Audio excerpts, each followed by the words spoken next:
He said, be who you are, go on your journey. Sometimes I'm gonna go like that. Be ready. In Las Vegas. You know, like one verb. Crazy. High energy can change the world. Energy. Say what I tell you to say. I'll take care of the people. I'm naked under this thing. I'm finding out that it's really working amazingly well. A lot of work with a lot of animals. In Las Vegas, comedy clubs throughout the country. Why? It's something different. They had me up here for an hour and a half so far. Just stand here in front of a mic. That doesn't work.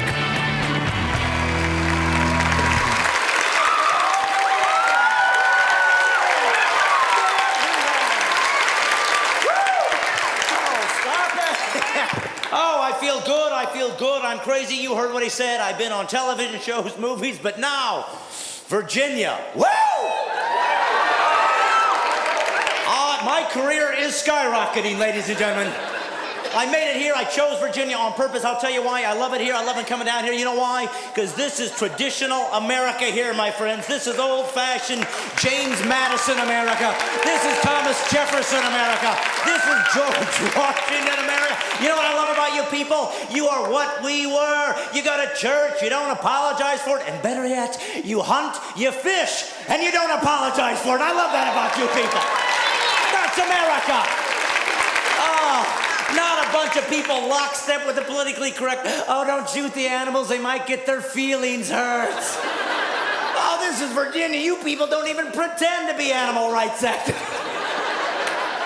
You know, you guys are like, see the bunny, shoot him, eat him, make a hat out of the rust. Hey, he's a cute bunny. Yeah, he was a cute bunny. Is that a snake? No, that's a boot right there. Put that bad boy on. That's America. Cut it, eat it, wear it. If you got a head left over, don't hide it somewhere surreptitiously. Hang it on your wall. That's what I love about you people. I love the South. I just moved to the South. I lived in Southern California most of my life. I moved to Nashville, Tennessee recently. And I got to tell you something. For those of you who still live under the delusion that all Americans are exactly the same, live in California, then move to Nashville, Tennessee. First off, I must say this, so I got to put in my prompts. I was born in Indiana originally, a very small state called Indiana. That was where I was originally born. I never bring that up. I don't know why. I guess it's because every time I've ever said, hey, I'm from Indiana, you know, there's always some guy in the crowd going, Indiana, I'm from there too. Okay. You know. And usually we're related. So,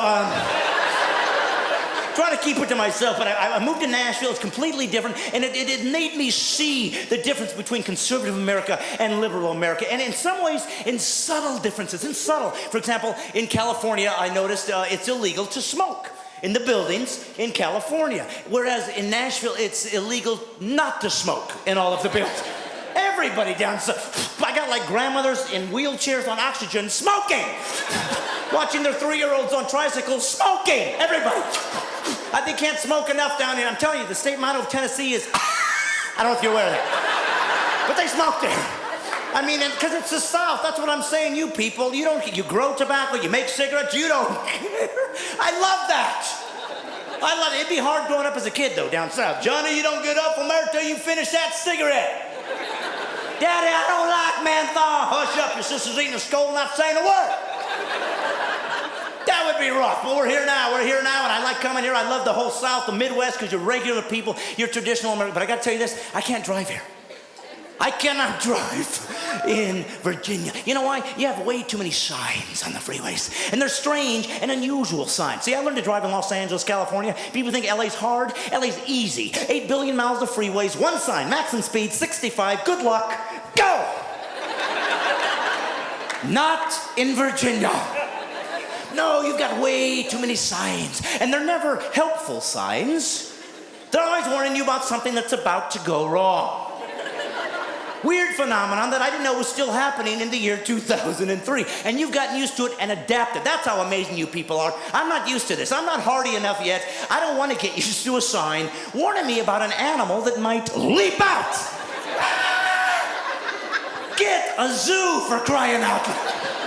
First time I see deer crossing, I'm like, what? They let them on. If you got deer jumping out on the road, that's not put up a sign problem. That's put up a wall problem. You know what I'm saying? That's dig a moat. That's put them on a leash. Somebody invented barbed wire. Use it, for crying out loud. You got deer jumping out on the road and you act like that's normal. Yeah, it's normal if you live in a cartoon. What do? Jump out in top hats? Hello, my baby. Hello, my honey. Ah! So I don't know what's happening, because you got deer jumping out periodically. And then you got the cold weather signs. The cold weather signs. Always written in some cryptic shorthand. Apparently only you people can decipher. Bridge ices before road. I'm like, okay. What do I do? Where's the rest of the information? You're all past me. I got heat on, snowshoes, a walrus. Help me! The bridge is gonna do something! Look out for deer! My favorite one was watch out for tractors. I mean, I'm no farmer, mind you, but don't they have like a designated, I don't know, field they're supposed to be in? Virginia farmers just run wild periodically. Party! Hey, Clem, grab a combine. Let's go on the freeway.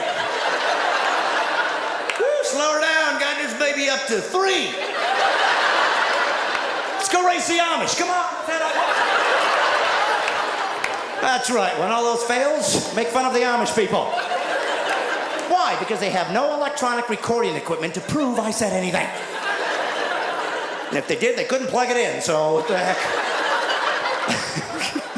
Best they can muster up as a scribe. What did he say, Israel? I do not know, Judah. I believe he's dissing our chariot. Good. Laughter, laughter. We have no idea what's going on over here.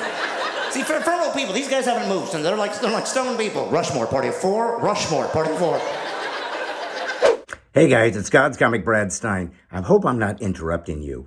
No, I don't. Of course I'm interrupting you. But that's what people say whenever they're about to interrupt somebody. I hope I'm not interrupting you. Same people that say, I don't want to disturb you. Yes, you do. Or you wouldn't have said anything. But that's what we do to be polite. Because polite is a fancy word for lying.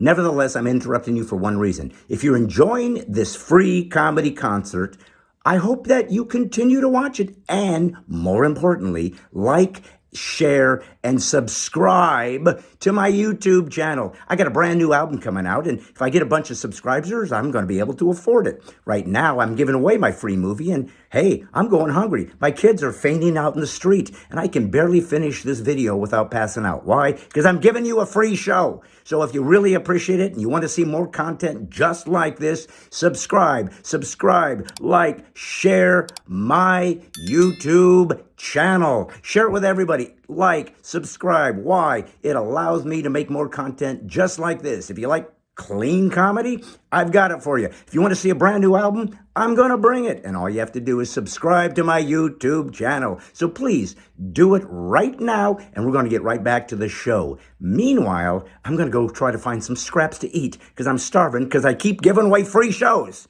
Anyways, please subscribe to my YouTube channel and share it with everybody you know. And I'll make more, I promise. Hurry, I'm feeling faint.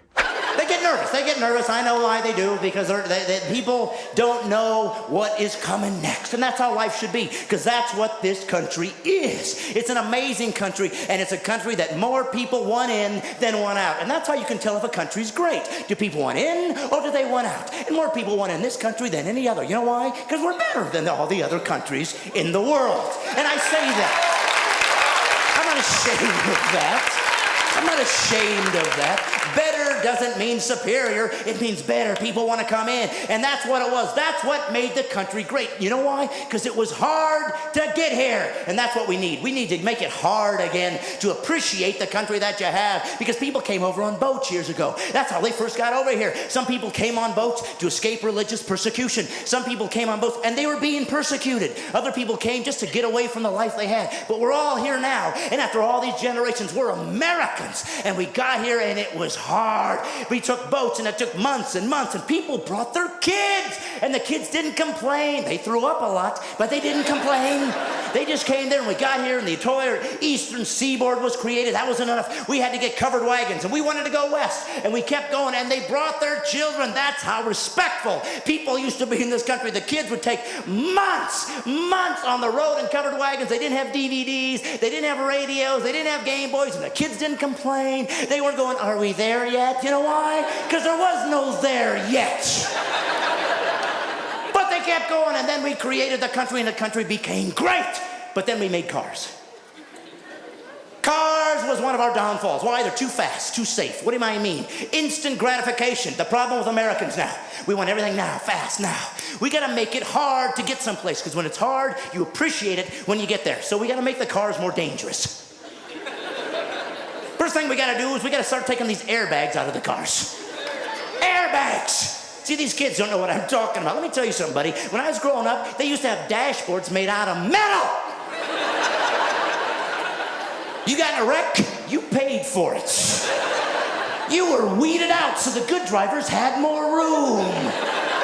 That's what America was. It was hard, but they don't know any difference because everybody wants airbags in this country. Front bag, and a side bag, and a bag, and a bag, and a bag. And I don't understand the principle of a bag. I think a bag takes away from personal responsibility. Why should you have become a better driver if you know a big soft bag's gonna shoot and out protect you? Defeats the purpose. I know, it should be an anvil.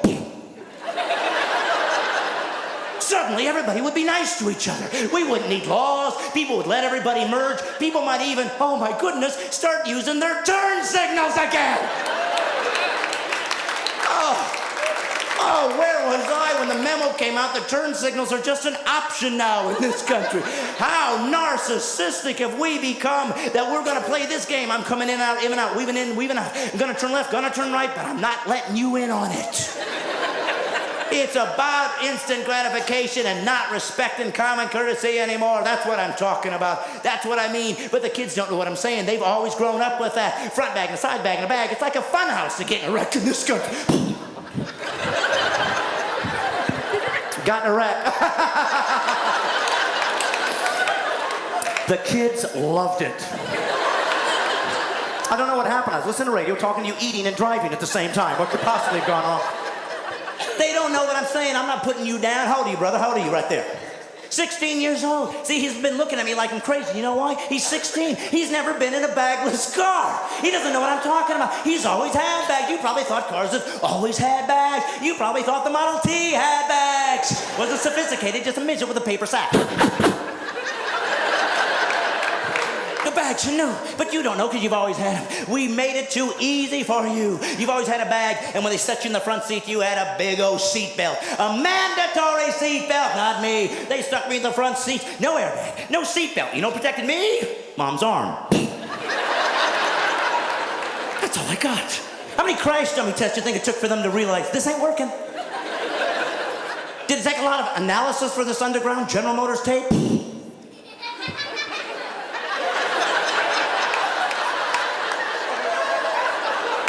See all these scars on my face? I had to keep going through windshield so you could get airbag technology. Does he appreciate it? No. We've made it too easy on the 16-year-olds. He's always grown up with a bag and a bag and a bag and a seatbelt. And the first 5 years of his life, he was in the back seat in a 5-point harness car seat so you couldn't get hurt. And you probably learned how to ride a bike wearing a helmet, you big baby.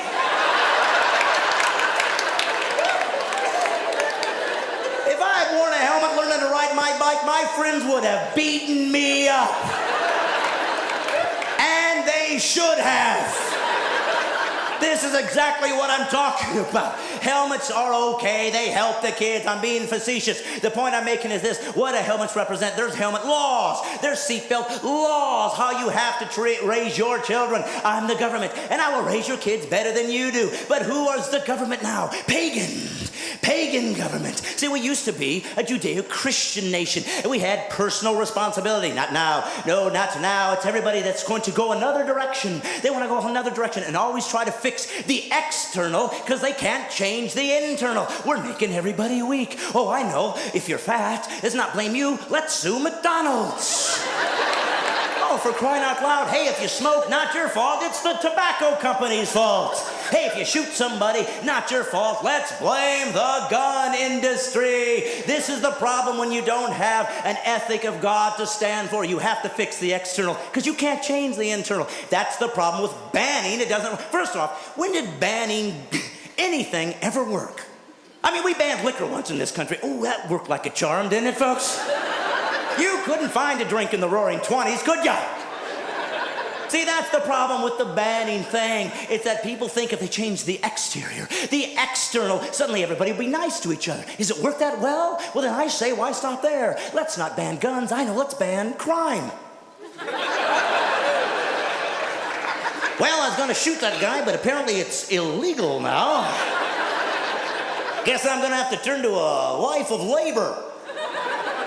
See, that's what we've become. We become a bunch of helmet-wearing people, and they don't understand it. We want to be strong again. Look around. We're the remnants of a group of people that broke away from the most powerful country of the 19th century to become the most powerful country of the 20th century. We are a group of people that have created a country so amazing that we used to be this. You came here and you could be anything you wanted if you're willing to work hard enough. And now we're people that need a sign warning us that coffee is hot. If you live in this country and need to know coffee's hot, put a helmet on. We need helmet laws for the politically correct. We need helmet laws for people that have lost common sense. That's what we need. They need to be wearing helmets every time they treat us stupid, because the kids are the ones that suffer. Because in the schools, they don't know what to do, because they can't change the kids, so they just try to change the law. Self-esteem, that's where it comes from. Self-esteem from psychiatry. Psychiatry from Freud. Freud was an atheist. Self-esteem, it sounds like a great idea. Let's all do that. I must love me. I must love only me. And it's good to care about yourself, but where does the esteem come from? You see, if you just love yourself based on yourself, it leads to tyranny, ego, pride. Where does it come from? Well, I'll tell you what Jesus said. Remember him? The guy we used to go to for absolute ethics and moral in this country? He said, you want to have esteem? You must always esteem others first. You must always esteem others first. You'll have love. Remember the 10 Commandments, the very thing we used as a fulcrum for all the laws in this country that you can't even put in front of a state building anymore? First commandment God Almighty said to humans was, you will love me first. You will put me first, because when the creator of matter tells you you matter, then you have purpose, and then you have self-esteem. But they don't get it. They don't get it. And so we turn the kids into cowards. Oh, Johnny can't tie his shoe. Let's not make him learn to tie his shoe in case he's not good at it and feels embarrassed and ruins his self-esteem. Let's put Velcro stripes on Johnny's shoe. Johnny wants to play in the monkey bars. What if he's not as good as all the other kids? What if he falls and skins his knee? He'll ruin his self-esteem. We must now remove the monkey bars so nobody gets them. Or we'll stick them over here in the grass and throw in some, pineapples and some thinking mushrooms so that if they fall, they possibly won't get hurt. It's become ridiculous. I had monkey bars. You know what they put them over? Asphalt! And without a helmet, I might add. That's what I'm talking about. And then the pièce de résistance, the antibacterial wipe. How have we survived as a species without the antibacterial wipe? Johnny, don't touch it until I mop it down thoroughly with an antibacterial wipe.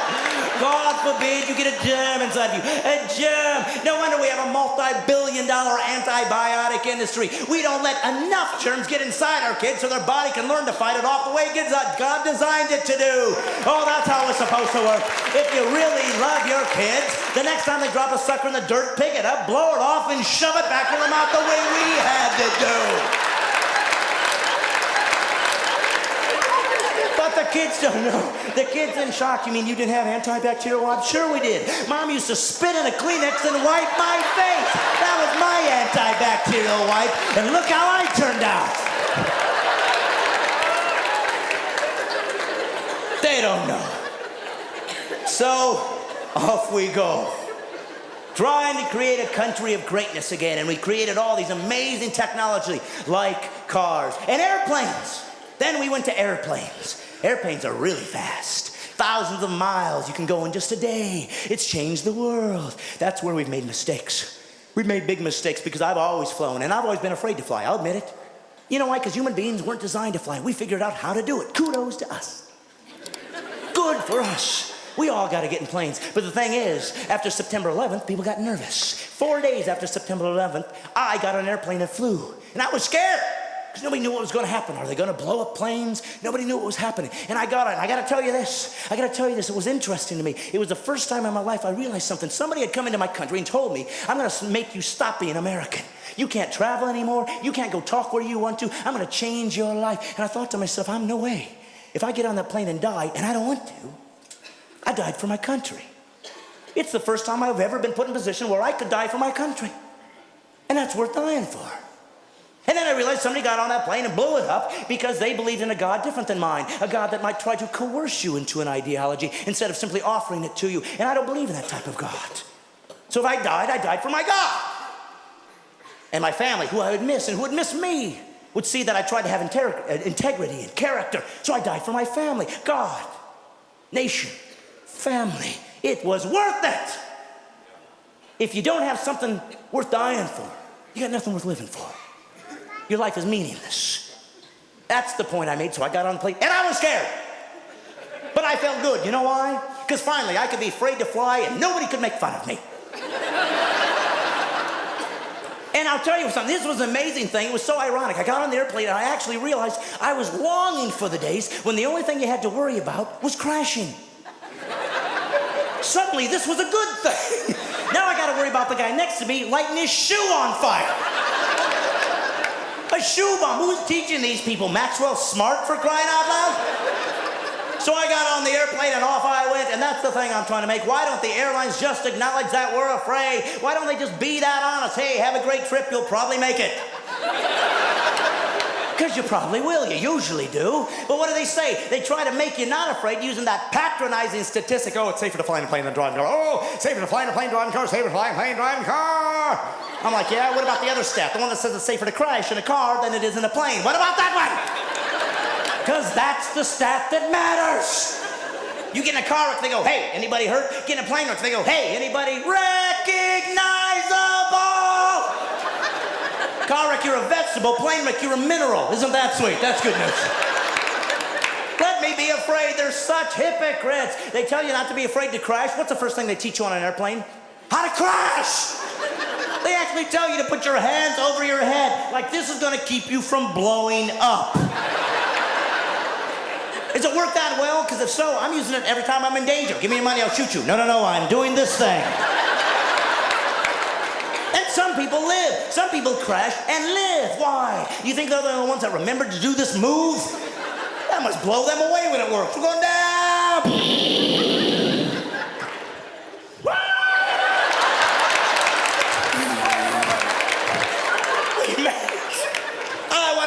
And I'd be afraid. I can't. You know why? They're always teaching me how to crash. Oh, yes. We're not. Don't be afraid to crash. But if we do, we have exits everywhere. Two on the wing, two there, one there, two there. I got like a notepad. Where? What? Over the wing?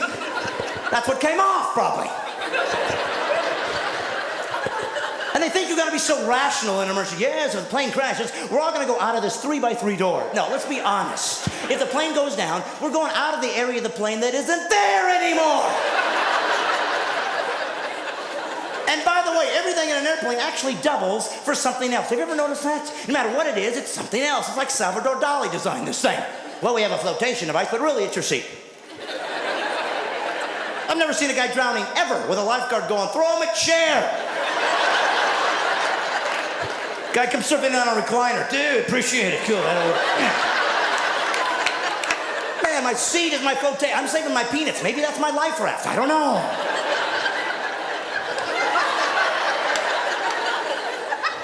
Teach you how rational we're all going to be in case of danger. And then they have the audacity to teach you how to buckle your seatbelt because it's so complicated. Anybody out here can't work a seatbelt? Kill yourself. You are a burden on society. Cry it out loud. If you get on an airplane in the year 2003 and don't know how to work your seatbelt, put a helmet on.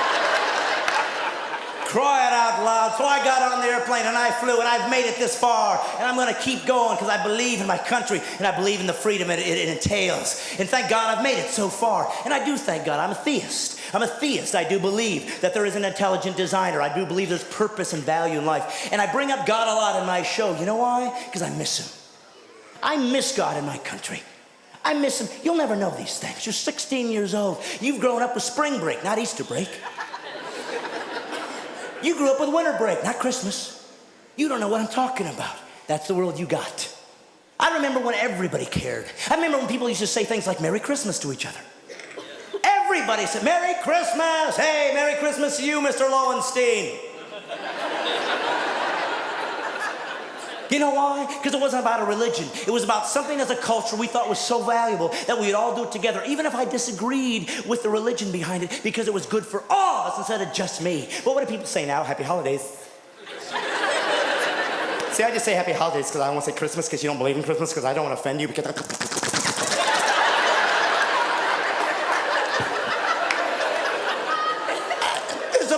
This overuse of the word offensive is driving me out of my mind. I mean, excuse me, sir, which part is more offensive, the peace on earth or the goodwill towards men rhetoric? It's such a disingenuous argument, it's not real. Oh yes, we want to say happy holidays because we don't want to leave anybody out. Really, how come there's a ton of holidays in February? Nobody ever says happy holidays in February, do they? They say what it is, happy Valentine's. Oh, do you believe in love? They don't care. Happy Valentine's is fine. Happy Hanukkah is fine. You see, that's what it's all about. In December, we've got two religious holidays, one cultural holiday, and one holiday that I'm not sure what it is, Boxing Day. Ever seen that? December 26th, Boxing Day. What does it mean? Nobody knows. Apparently, it's the day after Christmas. It must be all the fights we get in returning the junk we got the night before. Yeah, I'd like to return the fruitcake. We don't take it. Happy Boxing Day.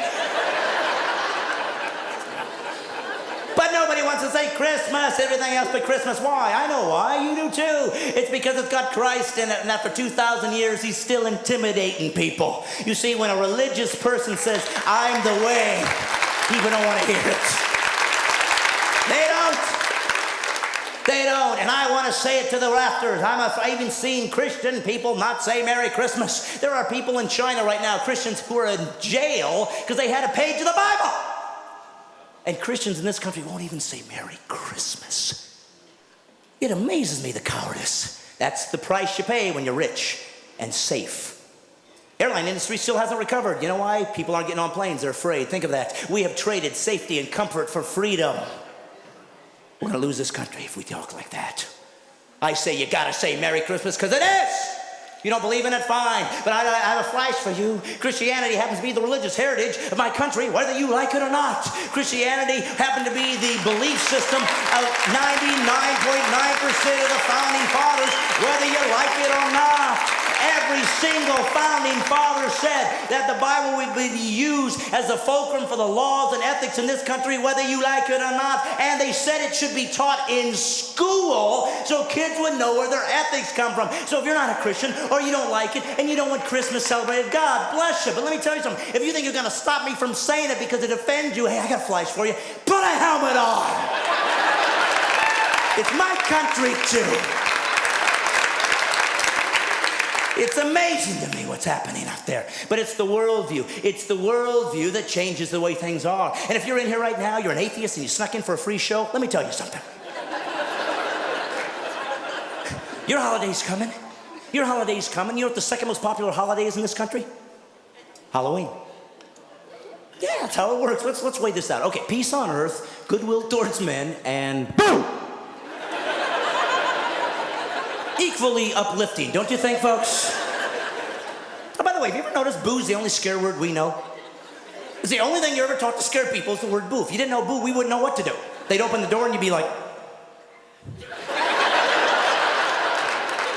All we know is boo, and yet boo is not inherently scary. Watch, boo, boo, boo, nothing! So why do people that say think they did something creative? Boo, gotcha, okay? No, it's the fact you were hiding in the refrigerator. That's what got me. You could have said pretty much anything. Mikey Rancho. What do you got me? I'm not a big fan of Halloween. I'm not afraid of Halloween. I'm not scared of Halloween. There's nothing on this earth that frightens me. I fear God only. But the thing that's interesting about Halloween is I think it's an inherently flawed holiday because it doesn't work the way it's supposed to. Here's how it's supposed to work. Trick or treat. I tricked you. You got to give me candy. Woo! The problem is I wasn't tricked. They always come on the same day. I knew you were coming. No trick, hence no treat. It's too popular. The only way trick or treat would work now is if you came like in May. 3 o'clock in the morning. What is going on? Trick or treat. You got me. Okay. Woo. All right, here's a pickle. It's a different worldview. And Worldviews Matter. I have people that come up to me all the time and tell me about that. Oh, I don't believe in God. It doesn't hurt me. I'm not hurting anybody. Yes, you are. Every decision a human being makes affects everybody else because your worldview of God, if he exists, makes you choose certain things. And those who say he does not exist makes you choose something else. And it affects everybody. You see, it makes people become fanatic. Oh, there's other religious fanatics. Yes, there are. There's also animal rights fanatics. You've heard these people. The ones that have decided that they have all the answers. Don't wear fur. Well, that's fine for you. I'd like to wear fur. Don't wear fur! Well, I'd like an option, but you certainly... Hey, Bob, I just toy with these people. Yeah, I'm wearing fur underwear right now. I got fur toys, fur car, fur house. I go to the store and they go paper, plastic. I say fur! They don't want you to wear fur, but they wear leather. Leather's dried meat, for crying out loud. People spending $500 to wear beef jerky with a zipper. That's wrong. I want fur. I need fur. Why? Because I don't have any and I get cold. We're humans. We need fur. You take the hairiest man you've ever seen, probably a Greek. Put him next to a polar bear. That's Kojak right there, my friends. Come on, that's the way it is. You see, the worldview matters. And I'm not afraid. I'm not anti-animal. I'm pro-human. It's not people that care about animals that I care about. I think it's wonderful that people care about animals. What bothers me is people that think that animals and humans are equal. That's a problem. They'll actually say that they are equal and deserve rights. First off, you can't give a right to an animal. Why? Because a right is a philosophical concept based on the fact that you know you exist and know you can die. Animals aren't afraid to die. They're afraid of getting chased. It's instinct. They keep going to the watering hole. The guys come after them, chase them away. They keep coming back time after time. They don't know what's wrong. They don't know what's... The bones aren't a giveaway, apparently. They don't know what death is. Take a gun, stick it to a dog's head. It doesn't beg for its life. It licks it. He's simply an animal, but we must be humane to the animals. Humane from human. I need to treat them like a human. Why? We got whales that end up on our beach. We'll spend $1 million throwing them back. One of us fall out in the ocean. Let's see. The whales eat us. Eat them back. They're used to it. It's their way. Honor their culture. But you see, people don't think that way because they don't understand, oh, we're all the same, and who are we to be speciesists? That's what they'll say, speciesists. It does, it amazes me. I'm telling the people simply this. The very fact that we even talk about how we should treat animals proves we're better than they are, because I guarantee you, animals in the Serengeti right now, they ain't having this conversation. If it limps, it's lunch. That's how they play. You see, we care about people because we believe that people are intrinsically valuable if you're a theist, that God gave you value. See, the very people that we most care about, the children. Oh, we must help the children. If somebody hurts a child, we think you're the worst person, should be thrown in jail. How about the elderly? If somebody hurts an elderly person, we think you're the worst kind of person. Throw them in jail, throw away the key. Or the infirm. Anyone that's handicapped, if they're hurt, we think they should be thrown away. Think of that. Who do we most care about? The young, the old, the infirm, the same three categories animals choose when they go hunting. The young because they're inexperienced, the old because they're slow, the infirm because they can't get away. They hate them. They have no desire to give them grace or mercy because they're just food. That's why we're better than they are. That's all I'm trying to say. It's not that hard to figure out. They don't want to give you any kind of information like that. They don't want to do anything like that. They just want to tell you not to do it. Oh, you can't do that. You must be careful. If you care so much about the animals, go into the animal kingdom and teach them to be nice to each other first. Will somebody please help these wildebeests? There's like 500 wildebeest, one cheetah, they all scatter. Teach them to organize. You're much heavier and bigger than there's 500. Stop. Circle the cheetah. Dog pile on the cheetah. But what do? Oh, look, the cheetah's got old crippled Elmer. Whatever. Guess that makes more room at the watering hole. That's the way they are. And then they get mad at the people that hunt. Oh, you hunters, they can't stand you. We've got to stop the hunting, ban the hunting. But they aren't even consistent. That's what bothers me about these people. They only care about the cute animals. Just the good-looking ones. Oh, the spotted owl is being harmed. Oh, my goodness. Oh, look out, they're hurting the harp seal, Oh, dolphins are getting caught in the tuna net. This is my favorite. Stop. Dolphins are getting caught in the tuna net. Dolphins are getting caught in the tuna net, yeah? What about the tuna getting caught in the tuna net? They're not crazy about it. But tuna are fish, and fish are ugly. They never help the fish. People never chain themselves to a dock. Be kind to carp. Never happens. They don't care about the ugly ones. Yes, but dolphins are second to humans in intelligence. Really? Then tell the dolphins to go around. Who came up with this idea? They're so smart. I've seen dolphins at SeaWorld. They dance on their tail, bounce a ball on their nose, and go through flaming hoops of fire 5 shows a day, 7 days a week for a sardine. Hey, Brainiac, get a union. They don't like the fisher people. Can't stand you guys. No, we can't let this happen. We got to go after the hunters. The hunters. You see, that's all I'm saying. If you're going to go after hunters, you should go after the guys that catch fish. They're the most ruthless hunters I have ever seen. I mean, if I shoot it, it's dead. They'll catch this poor fish, battle it for 20 minutes, pull it out of its environment. It's suffocating. Meanwhile, I'm taking pictures, showing it out. Hey, look what I did. Hey, look what I did. Take stinking pliers, rip the hook out of his face, and then throw him back. If I'm a fish, I'm thinking, what was that all about? Eat me! I got a big hole in my face now thanks to you. I'm a freak. Gotta join some fish sideshow. Hi, I'm Blowhole.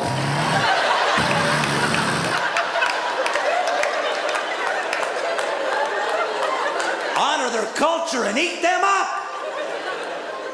Cry it out loud. And they love their fish, man. I moved down south, man. They love fishing down here. You all love it. I've seen the fishing shows, man. Woo, he's a fighter. Woo, he's a fighter. He's a fighter. Look at him fight. He can fight. They know like one verb. He's a fighter. Look at him fight. He can fight. He's a fighter. He's a fighter. If he can fight, look at him fight. Hey, he's really putting up a fight. I'm thinking, hey, Duddy, get a thesaurus.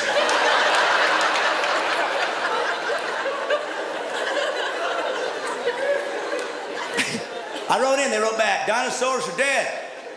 But what? Okay. I'm kidding, he couldn't read. But the thing is, they always catch fish and they're proud like they did something amazing. And especially with their lures, that's what they're proud of. I'm using me a giggly bob. Got me a giggly bob. Using a giggly bob. It's always the same thing. It's a fake bug with a hook in it. They hit a hook in their food. Anybody would fall for that.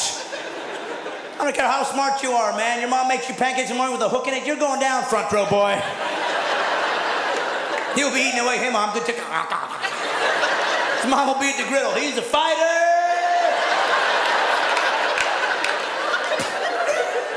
Putting up a fight. I want consistency in this country. You want to be an animal rights activist? You have that ability. You have that right. We've given it to you. It's not yours. I get so tired of people saying, I have the right, I have the right. No, you've been given the right. And it can be taken away. The right's been given to a lot of bigger, stronger people than you.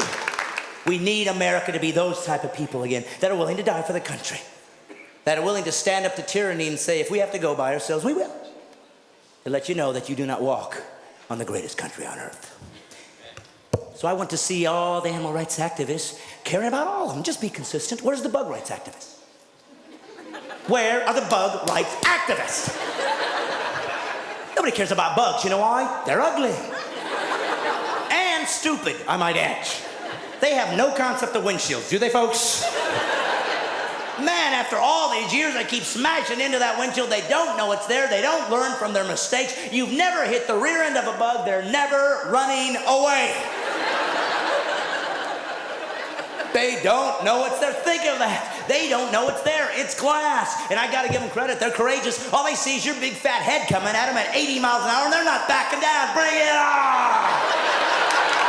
Come on, you swelled head freak. Come on. And then they hit that glass that they didn't know was there. Come on. That's got to take you by surprise. When they tell the friends in bug heaven, how'd you die? I don't know. It's flying down the road and blew up. All the bug scientists trying to get to the bottom of it. Apparently some parts of the atmosphere appear to be more dense. They don't understand glass, and they can't learn because they're just bugs. You know, even if they're inside your car, they try to go up through the windshield. Come on, let's go over. Oh. Well, maybe if I go from up.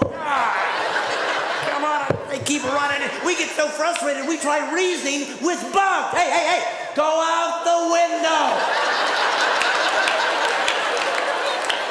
You can go through.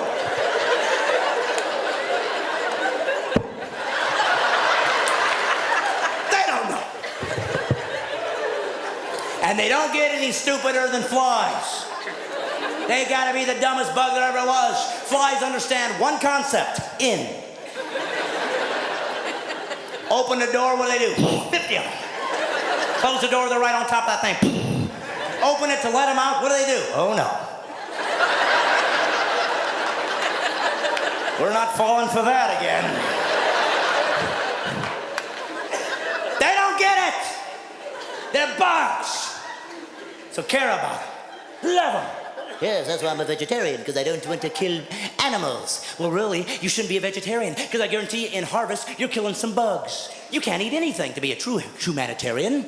Don't live in a house, you're gonna be over some kind of ground that's probably hurting some bugs and a mole or two.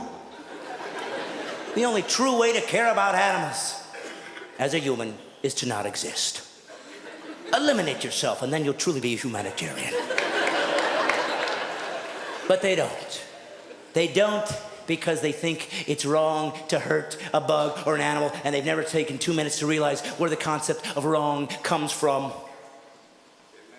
Because atheists don't have right or wrong. They'll say they do, but they're actually using borrowed capital from Christians who created the idea of right and wrong when God Almighty said, you will not abuse children. Men and women are equal. Slaves will be set free. You will have hospitals to tend for those that you don't even know. This is a culture that has been changed because of one man, Jesus. He said, I'm going to change the world. And he did. And that's what I'm talking about, having a worldview that has repercussions. That people understand where they're going. And it's gotten so crazy in this country, we can't even interact anymore because everybody's too sensitive. Too sensitive nowadays, yes. I went into a Chinese restaurant. I love Chinese food. I love Chinese people. I love China. I'm a China fan. Old culture, they invented things, abacuses and gunpowder and good stuff we need. If it wasn't for them, our 4th of July would have been a lot less festive. Let's face it, folks. It would be like a, woo! Okay. I love Chinese people. I love Chinese food, so I went in to get some Chinese food, and I wanted to eat, and I was hungry. You know what they had for me to eat with? Chopsticks, and that's okay. It's a Chinese restaurant. But I said, you know what? I can't use them. I need a knife, a fork, and a spoon, and they didn't have any. Now, this is where I started getting a little testy. First off, do I look like I should be proficient with chopsticks? No, that's not against anybody. I don't know how to use them. I'm an American. I mean, matter of fact, every other ethnic restaurant I've ever been to has a knife, a fork, and a spoon. Every single one of it. And they've never expected me to be proficient in their cultural heritage. Never gone to an Italian restaurant yet, and they go, here's your spaghetti, but first, play the mandolin. Every restaurant always has a knife, a fork, and a spoon. You know why? Because we figured out that it's better than sticks. That's why we gave up on sticks a couple thousand years ago. Cutlery is an upgrade. And I was upset, and the manager came over to me all indignant. We don't have silverware, we only have chopsticks because we want to be authentic. And I said, as a comedian, oh, you want to be authentic? Okay, let me get this straight. Bob?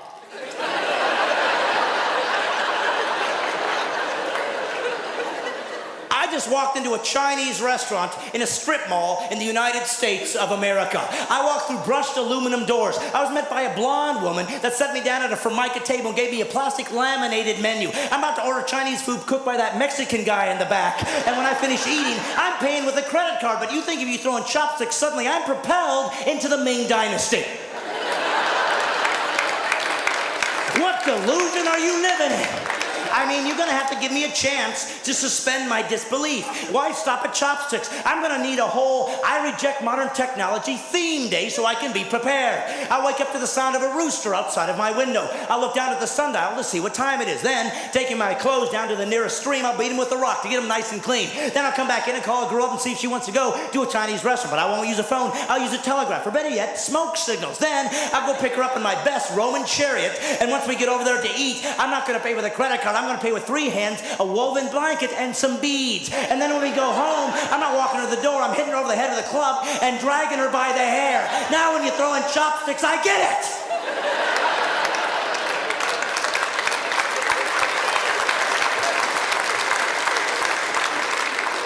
Now, I love that joke. I'll tell you why. First off, I love watching the faces of all the people going, man, you're taking this chopsticks thing a little too seriously, don't you think? And the answer is yes. I'm taking it way too seriously. That's why it's funny. It's called satire, sarcasm, using a ridiculous scenario to make a finer point. Why do I tell you that? Because I did this show at a chapel at Pepperdine University. And then I was hired to do another show later on down the road, and I was fired. And I called the booker up and said, what happened? Been fired. Why? You did the chopsticks joke. And I said, yes, but if you listen to the chopsticks, it's just simply me making fun of the fact I can't use them, and I just figured, we should be using silverware right now. We're Americans. I'll never forget what the guy said. He said, yes, but you said that silverware was better than chopsticks.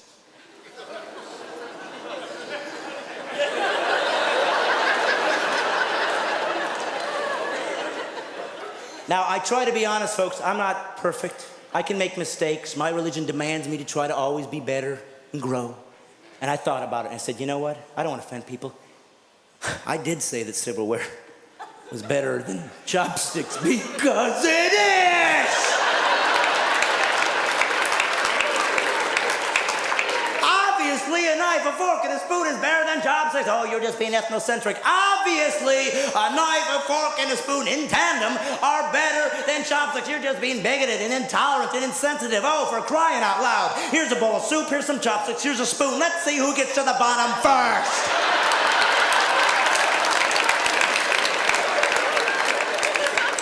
If you like to use chopsticks, fine. But if you think that everybody should learn how to use them and you don't understand why I'm so crazy, put a helmet on! See, 2 kids got out of the show and wouldn't complain. They wouldn't complain. And I got fired. I'm not going to tell you the ethnicity of these 2 kids. But you can pretty much rule out their last name was Rodriguez. And that's okay. They have the right to do that. But here's why I bring it up. Because after the show, a young black man came up to me. He said, thank you for your show. It really made me think. Another guy came up to me and said, I'm a vegan, the most radical form of vegetarian. He said, I thought your animal rights stuff was funny. Another girl came up to me and said, hey, I'm going to start wearing fur now, kind of joking. Another guy said, hey, you should be a libertarian. Another kid came up to me and said, will you come speak at our Young Republicans convention? Unsolicited. I had all these different ideologies, cultures, and religions, politics come up to me and tell me thank you. A black guy, a vegan, a Republican, a libertarian, a girl.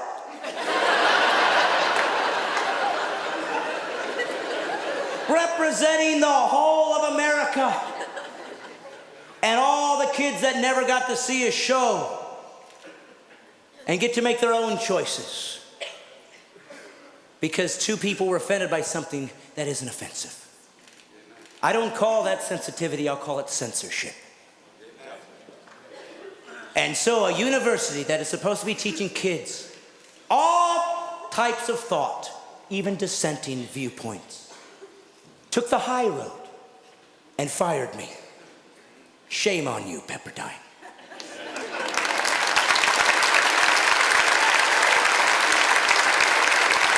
I'm not here, my friends, to hurt anybody's feelings. But if you are unable, let me tell you something. You want to truly know if you have an immature character, you can tell by this rule how difficult it is for you to laugh at yourself. That's just immaturity. And if you cannot discern the difference between somebody being malicious towards your ethnicity and somebody finding humor in the differences, put a helmet on! We've got to laugh again. We've got to laugh again because we are different. I'd rather laugh about it than fight about it. You see, we used to be able to. We used to be able to. But I told you I was a theist, and I am. I'm a follower of Jesus. I'm just a follower. I don't call myself a Christian rarely because the first church never did. They call themselves the way or followers of the way. Christianity was, the word Christian was given to them later, and it was actually a derogatory term. I'm just a follower of Jesus. He's way up there, and I'm just trying to catch up. I'm just stopping half the time. Go ahead, Lord, I'm bushed. I'm staying back here and stumbling for a minute. Go ahead. I just follow. But I also believe that this is a great and powerful belief system. And I want us to be able to talk about it to other people in an intelligent way. An intelligent way. And we're always looking for ways to be against each other. When I was growing up in a church, they told me Catholics were all going to hell. All the Catholics are going to hell because they see Mary everywhere. Look, Mary's in the side of the road. Look at her. Mary's in a toaster. Look at that. Mary's in a tortilla. Run, run. And it's true. Catholics see Mary everywhere. Protestants see Satan everywhere. Oh, Satan's in my radio. Satan made me lose my job. No, your incompetence made you lose your job. Ever seen these people that always blame Satan for everything that happens in their life? If he did anything, he pretty much just woke them up that morning. They took it from there. Everybody's always looking for a place for Satan to show up, some weird place that Satan's going to show up. When I was growing up, it was backward masking. Backward masking. Satan's everywhere. Oh, he's going to be in the backwards records. Backwards records in the 80s, New Age. Satan's in the New Age. In the 90s, it was something, I'm sure. I don't know what it was. Now it's Harry Potter books. Now it's Harry Potter books. Harry Potter books! Don't even touch the cover of the Harry Potter book! I was in Albuquerque, New Mexico, and a church had a Harry Potter book burning. Let me tell you something. I believe as a believer in Jesus that everything you do is supposed to drive people to the cross and not away. And let's face it, nothing makes people come through the doors of a church like a good old-fashioned book burning, huh, folks? Use your mind. Think about people, how they perceive you. Anything you're about to do, you should think about the method first before you do it. And I think a good rule of thumb is if Hitler tried it, maybe go another direction. But I believe that intelligence should bring you to the precipice of faith, that this is not a religion of ridiculousness that we're just trying to find some way out, but that religion can teach you why you're here, and it can get you to that place where faith makes sense. So that's why when I see Christians acting stupid, I say it. Backward masking, 16, you know what I'm talking about. They said if you took certain rock and roll records, certain rock and roll, your 16 records are like giant CDs.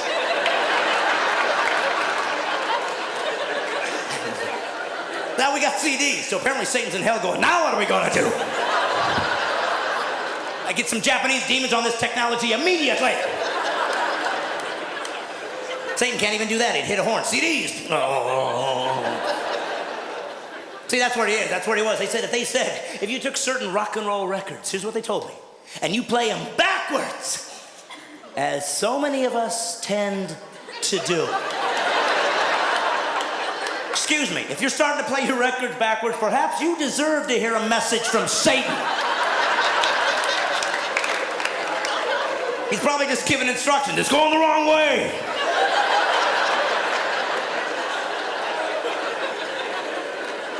You've got to use your mind. If words backwards were evil, all words backwards would be evil. Dallas, Texas, people would be dropping dead from vegetables. Coincidence? No, not when you realize Dallas backwards is salad. Only half you got that. Good, okay. Only half the people in Virginia get joked. Coincidence? No, not when you realize Virginia backwards is a...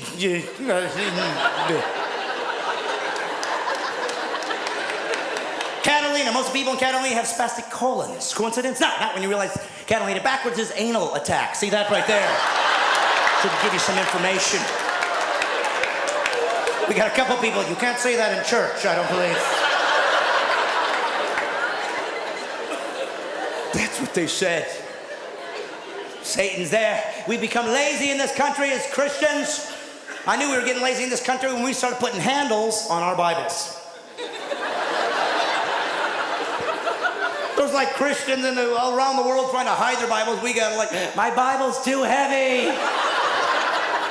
Lord, thank you for this handle. It makes it easier, but could it be possible that you could fashion some holy handlebars so I could steer my Bible? And perhaps a wheel and a saddle, like I might bring it in, come in early, and lay it down on the pew or between two seats so I can save, and that way I can leave and go to Starbucks and get a double latte cappuccino frappe so I can stay awake for the second service. We got 50 Bibles apiece. We don't even know the books of them. We got to have tabs showing us where everything is. Where's Genesis? Where's Genesis?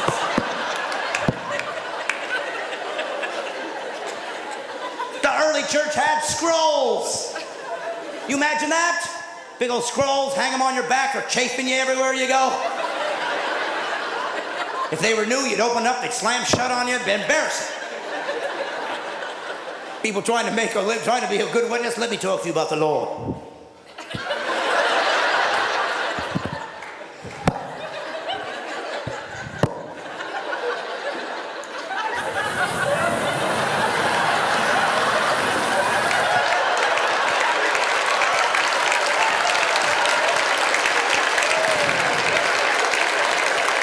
Okay, if you look right here in Habakkuk. Habakkuk, I don't know how you print it. You don't either, you haven't read it either. What are you talking about? I believe in Jesus. I believe in him. And there's a lot of people that don't, and he gives you the right to do that. But I just want you to know that faith does have purpose and value, and it can be used intellectually. And people say, yes, what's the difference? You know, the Bible's just another book. No, first off, that's wrong. The Bible's not a book. The Bible's 66 books. 40 different people wrote it. Over 1,500 years. There's never been a book like that in history. Ever. Does that make it the Word of God? No. It just means it's worth considering. Because there's never been a book like this. Gives you some reason to consider it over the others. Well, how about history? For hundreds of years, archaeology has used the Old Testament and New to find buildings, to find people, to find civilizations, to find kings that didn't exist or they didn't think they did. And suddenly the Bible said they're there and they dug it up and there it was. Does that make it the Word of God? No. It means it's historically accurate. Real people really existed and really wrote down what they saw. It's worth considering. And then they said, we're going to have God show up. And lots of people said that. Lots of religions say it. Don't worry, we'll prove it as a rational God would do. I will do prophecies. I will show that I'm not trapped in linear time, that I can see beyond where you are. I will give prophecies to tell you what the guy, when I show up, when God appears on earth to reveal himself, I'll show you what he's going to look like. Over 300 prophecies. And then a man showed up one day named Jesus. And he said, I'm that guy. And he fulfilled all 300 prophecies. That's impossible. People could say, well, yes, they just wrote it afterwards and filled it all in. But we know that the first Greek translation of the Old Testament was done 250 years before Jesus was born. So how could they possibly know that he'd be born in Bethlehem? How could they possibly know he was going to be crucified when crucifixions didn't even exist as a capital punishment yet? How could they know that he'd be betrayed for 30 pieces of silver 250 years before there was a Jesus? Does it make it the Word of God? No, but it's starting to get close. And then Jesus said he would fulfill these things and did miraculous things to prove I'm not just a guy talking like everybody else. Look what I've done. And some people believed and some didn't. That's how humans are. And then he said this, I'm going to prove it to you. I'm going to die. And I'm going to come back to life. Nobody's ever done that. And he died. And all those who were with him, 3 years, ran in fear, as would all of us. And they ran away and they said, I guess we were wrong. And then something happened. Something happened that made all of these guys come back and be willing to be martyred for this belief system, except for one. Of course, John was sent off, but everybody died a martyr's death. What was it for? Because they thought they were going to get rich? There was no riches here. There was no riches. The Roman government hated them. They wanted them destroyed. They'd use them as people that could be eaten alive by animals for sport and entertainment. You were kicked out of your culture. The Jews weren't going to take you in, so there was no value there. There was nothing good here. There was nothing here to gain. And they all still died for what? Because they found a new religion? No, for one reason. They said this. I saw him die, and I saw him come back. And that's it. You don't have to believe that. And why did he die? So he could have a perfect life? No, so you didn't have to go to hell. Well, I don't believe in a God who would send people to hell. He didn't give hell for you. That's what's great about Christianity. It gives you all the answers. Hell was created for the devil and his angels. But it was part of the rules he put into nature, into the nature that we live in. That anybody that rebel against him, this is where they're going. So once we did that, he could have bailed out. Sorry, you're going to hell. He did, and he said, don't worry, kids, I'm coming down. So if you go to hell, you chose it. And you will not sit there and argue with him. You'll know what you've done. And if you're an atheist, let me tell you something. That's your dilemma. If we all die and there is no God, it's just eternal unconsciousness, you'll never know. But if you're wrong, you'll know forever. And it's not a gamble anybody should take. Well, what are you saying? I should just believe in Jesus so I don't go to hell? Pretty much. God bless you, everybody. Thank you.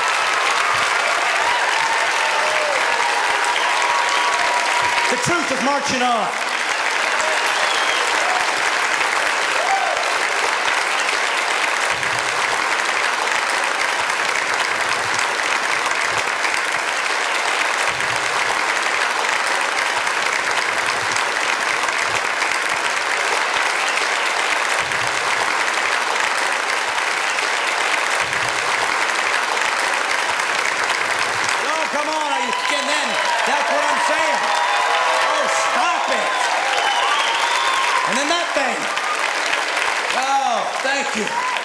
Thank you so much. You know, I think it was Einstein that said, the more I see the universe, the more I see myself. And the more I look at myself, the more I realize I could use a comb.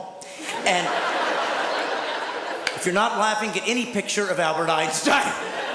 Arguably the greatest thinker of the 20th century found combing his hair too complex. Savant? We don't know. But there's a lot of things we don't know. If you drop soap on the floor, does it get dirty? Can't wash it off, it's already soap. If you get dental floss caught in your teeth, what do you use to get it out? Popcorn, maybe, or... The sign says, thank you for not smoking. How did it know? Shouldn't dyslexia actually be pronounced slexdecia?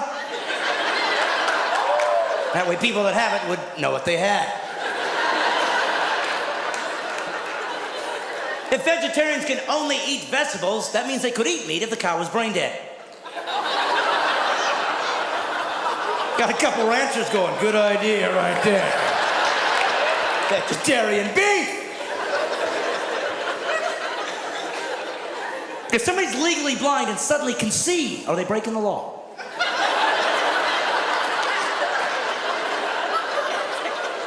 If your friend says, I'm going outside to get some air, what was he breathing inside? And finally, if somebody can actually scare the hell out of you, shouldn't you be grateful? I'm grateful of you people for coming out. God bless America. Thank you. Thank you.